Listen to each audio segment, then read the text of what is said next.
Assalamualaikum warahmatullahi wabarakatuh. Kembali lagi bersama kami Tobat Nakal Official.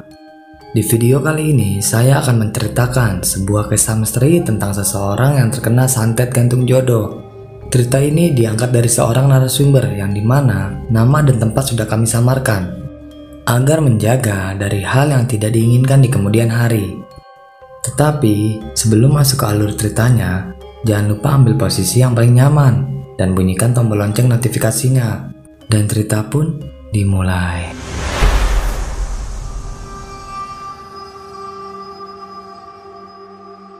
Aku terlahir dari keluarga seniman. Ibuku seorang sinden, dan ayahku seorang penabuh gendang yang cukup handal. Jadi, kloplah darah seni bumi Parahyangan mengalir dalam tubuhku. Wajar saja jika kemudian aku menjadi pandai menari dan menyanyi. Banyak orang yang terpesona melihat tarianku, dan juga banyak pula yang mengagumi merdunya suaraku. Namun, bukan hanya kedua modal itu yang membuatku kemudian menjadi primadona. Sebagai seorang pesinden, kepandaian menari dan kemerduan suara memang modal mutlak. Tapi jauh lebih penting adalah penampilan fisik. Aku merasa sangat beruntung, sebab ketiga modal itu sama-sama ada pada diriku. Banyak pria tergila-gila padaku karena kecantikan dan kemolekan tubuhku. Mereka rela mengorbankan apa saja asal bisa mendekatiku. Bahkan, tak sedikit para juragan kaya, termasuk pejabat ketika itu, yang berusaha ingin menyuntingku. Rata-rata dari mereka ingin menjadikanku sebagai istri muda atau istri simpanan. Dengan kehadiranku, grup Sinar Pasundan tempat aku biasa menyinden kian terkenal. Hampir di sepanjang musim, grup ini tak pernah sepi orderan untuk manggung. Begitu terkenalnya aku, sampai-sampai dalam sekali mentas, aku bisa mendapatkan uang saweran dalam jumlah yang sangat banyak. Bila aku sedang mentas, banyak pria yang berjubel ingin melihat kecantikan dan lenggak-lenggok tubuhku yang aduhai. Ketenaran dan potensiku akhirnya dimanfaatkan oleh kedua orang tuaku, terutama ibuku yang tergolong maruk harta. Ibukulah yang selalu mendorong agar aku bisa menangguk keuntungan dari banyak pria hidung belang yang ingin menyuntingku. Kehidupan yang bergelimang harta dan pujian akhirnya memang membuatku lupa daratan. Aku pun larut dalam gaya hidup sesuai dengan keinginan ibuku. Banyak pria yang akhirnya patah hati setelah mengorbankan uang relatif banyak untuk sekedar menyentuh tubuhku. Kenyataannya memang demikian. Kehidupan para pesinden yang betul-betul dituntut untuk bisa memanfaatkan tubuh dan kecantikannya demi mendapatkan materi yang berlimpah. Bahkan untuk tujuan ini, ibuku tak jarang membawaku ke dukun-dukun untuk dipasangi susuk. Entah berapa banyak susuk yang tertanam di tubuhku, mulai dari wajah, bibir hingga pinggul.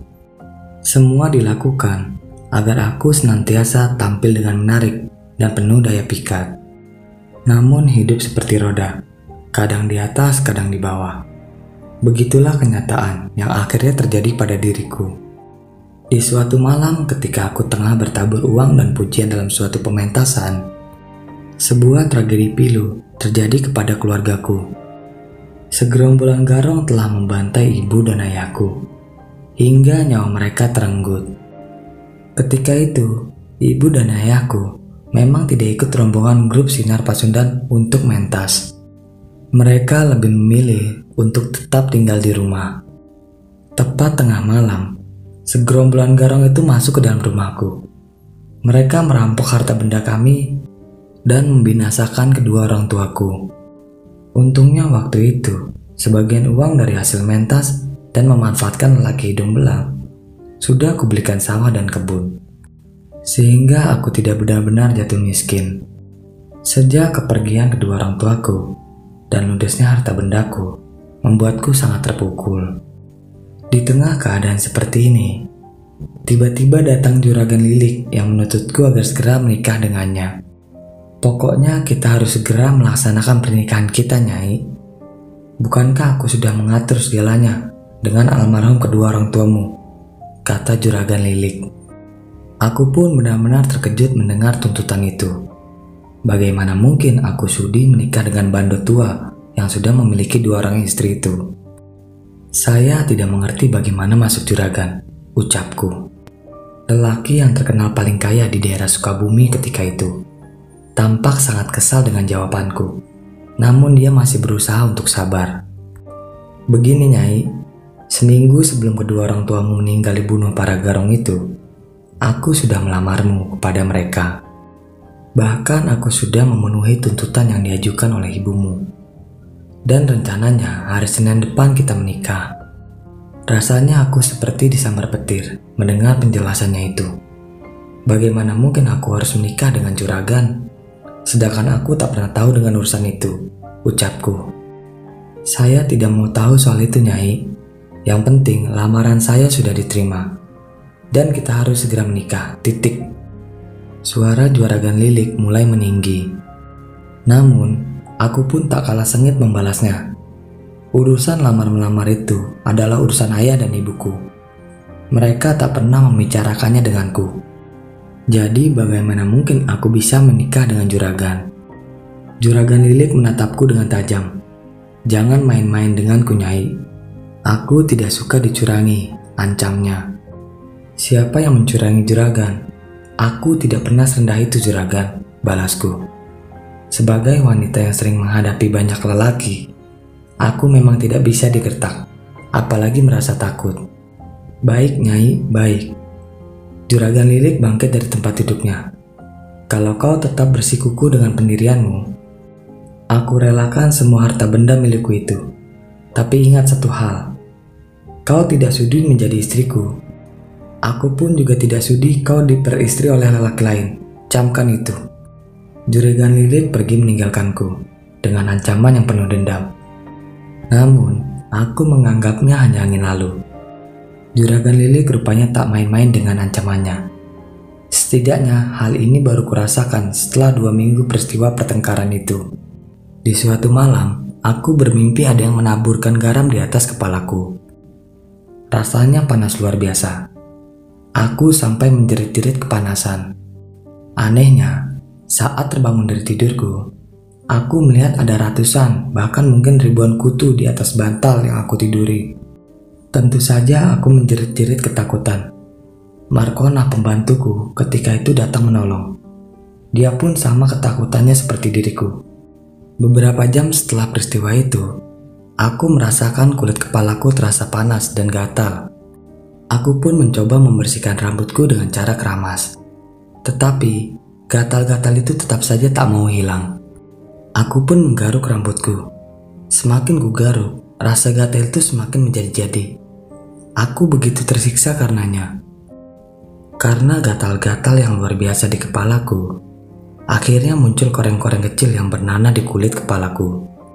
Dan rambutku yang indah itu pun mulai berguguran.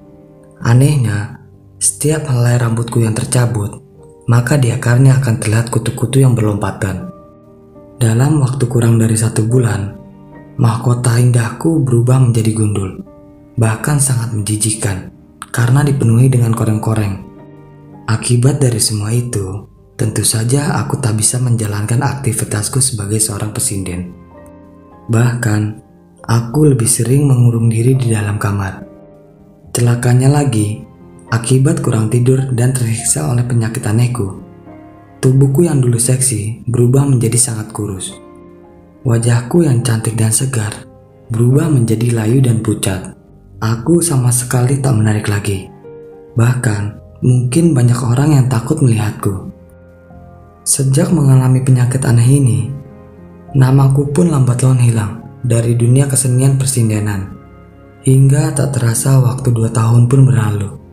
Mungkin tak terhitung berapa banyak uang yang aku habiskan untuk menyembuhkan penyakitku. Namun akhirnya, ketika aku hampir putus asa, akhirnya penyakitku dapat disembuhkan. Setelah aku berobat kepada seorang dukun di daerah Jampang Surade. Sang dukun menyebut santet yang dikirim kepadaku dengan nama Rencang Tinil. Konon, ilmu hitam ini bisa membuat korbannya botak dan tubuhnya menjadi kurus kering, atau seperti burung tinil. sejenis burung bango yang berkepala botak dengan badannya yang kurus. Setelah berhasil sembuh dari penyakit aneh itu, aku memang mulai mengalami kehidupan yang sehat. Kendati demikian, penampilan fisikku tetap saja sepenuhnya belum sempurna. Betapa menyedihkannya keadaanku sekarang. Untunglah ada Markona dan Dede, pembantu dan anak angkatku yang selalu menemaniku dalam suka dan duka. 2 tahun setelah kesembuhanku, aku kembali mengidap penyakit yang tak kalah aneh. Hanya gara-gara kemasukan serangga kecil, tiba-tiba mataku menjadi buta. Sore itu, aku baru saja membersihkan halaman belakang rumahku. Saat hendak masuk ke dapur, tiba-tiba ada serangga yang menyambar mataku. Setelah itu, mataku terasa sangat gatal. Karena terus kukucek mataku, akhirnya menjadi merah dan bengkak. Malamnya, mataku malah seperti tertusuk-tusuk oleh jarum. Dan keesokan harinya, penglihatanku menjadi kabur. Bahkan, 2 hari setelah itu, aku benar-benar tak bisa melihat.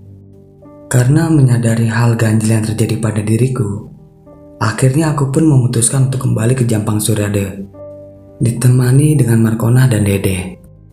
Aku kembali diobati oleh dukun yang dulu mengobati sakit aneh pada kepalaku. Si dukun berhasil mengeluarkan beberapa biji besi yang telah berkarat dari dalam kelopak mataku. Setelah 2 serangan penyakit aneh pada diriku yang berhasil aku sembuhkan, tanpa aku sadari, sebenarnya sesuatu yang bersifat gaib juga tengah menyerangku.